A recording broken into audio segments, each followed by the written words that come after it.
माँ शारदे को नमन करता हूँ। हम उम्र साथियों से हेल मूल जुल करते हुए भूतपूर्व नौजवानों को सादर नमस्कार करता हूँ जी। अभी पीछे बैठा था, सबकी कविताएं सुन रहा था, तो अंदर ही अंदर चले जा रहे थे कि सिंगार की कविता सुनी तो सोच रहा था जाकर सुनाऊंगा। तुम कनक किरण के अंतराल में लुक छुप कर चलती हो क्यों, इलाज भरे सौंदर्य बता दो मौन बनी रहती हो क्यों। फिर अभी वीर रस की कविताएं सुनी दीदी जी से, तो मन कर रहा था सुनाऊंगा महुआ। बड़े लड़ैया महुआ वाले जिनकी मार सही ना जाए, एक को मारे तो ही मर जाए, तीजो खौफ खाए मर जाए, और मरे के नीचे जिंदा लुग्गा ऊपर ओट लगी लटकाए। पर ये नहीं सुनाऊंगा मैं मैं अपनी सुनाऊंगा। मन में भाव आ रहे थे जी, फिर मेरी बात नहीं हो पाएगी जी। कि बड़े असमंजस में पड़ा हूँ, सोचता हूँ पेट बड़ा या कुछ और, जैसे धर्म वचन मर्यादा कुल अगड़म बगड़म, सबकी अपनी अपनी राय, सबके अपने अपने तर्क, निष्कर्ष निकाले जाते हैं और तर्क गढ़े जाते हैं। वाह। तुलसीदास की माने तो पेट बड़ा है किस भी किसान कुल बनी का भिखारी भाट। ठीक है, ये आपने सुना ही होगा कि तुलसी बुझाई एक राम घन श्याम हिते, पेट बड़ी है आग की। और राम जी की माने तो वचन बड़ा है रघुकुल रीत सदा चली आई, प्राण जाई पर वचन न जाई। अब मुझे अपनी भी तो सुननी होगी। मेरे लिए धर्म का मतलब भगवान खुदाया गॉड नहीं। धर्म का मतलब है कवि धर्म से, और पेट का मतलब रोजी रोटी। पेट भरूं या कवि धर्म से डिगूं, फिर सोचा पेट किसका भरता है, जितना खाओ उतना पचता है, उसके बाद भी कम पड़ता है और पखाने में निकलता है। अब लेखनी उठाई है तो धर्म का पालन करना होगा, अन्यायों से लड़ने खातिर खुद ही एकल निकलना होगा।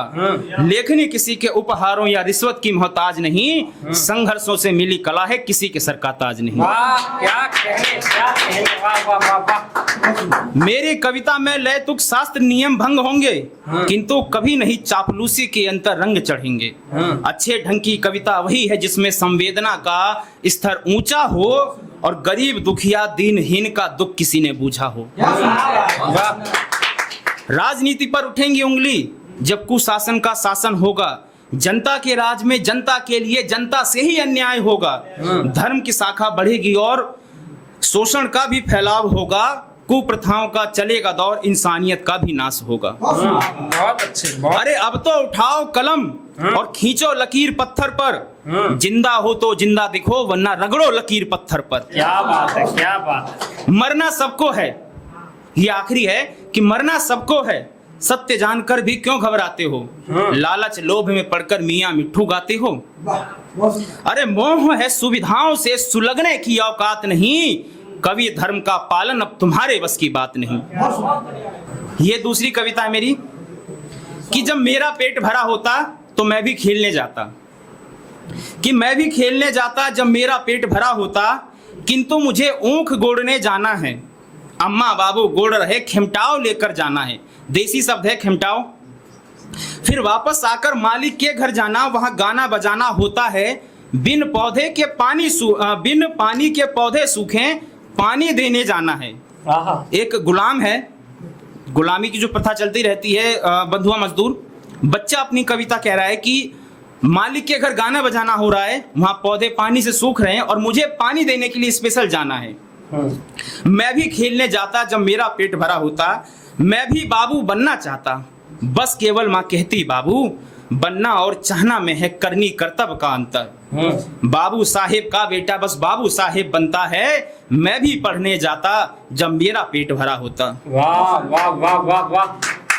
और बहन ब्याह की चिंता नहीं मुझे, बहन ब्याह की चिंता नहीं मुझे और ना ही बाबू को, बस एक रात मालिक के बिस्तर पर और फिर कुछ दिन तक रोटी मिलती, ऐसे ही पूरे गांव में कुछ दिन तक हरियाली रहती। फिर इंतजार रहता मालिक की दृष्टि पड़े किस घर पर, किसके भाग्य खुलेंगे, और मैं भी मालिक बन जाता जब मेरा पेट भरा होता। क्या बात है, क्या बात है, क्या बात है। वाह। अम्मा बाबू भैया बहिनी सब हैं मालिक के नौकर, तब हम कौन विरोध करी बनी केकर नौकर। ता उम्र गुलामी में ये तो संभव है कि रोटी मिल जानी है, और ना जाने मालिक ना होते तो कौन हमें रोटी देता। मैं भी मालिक बन जाता जब मेरा पेट भरा होता। वाह वाह वाह। धन्यवाद। बहुत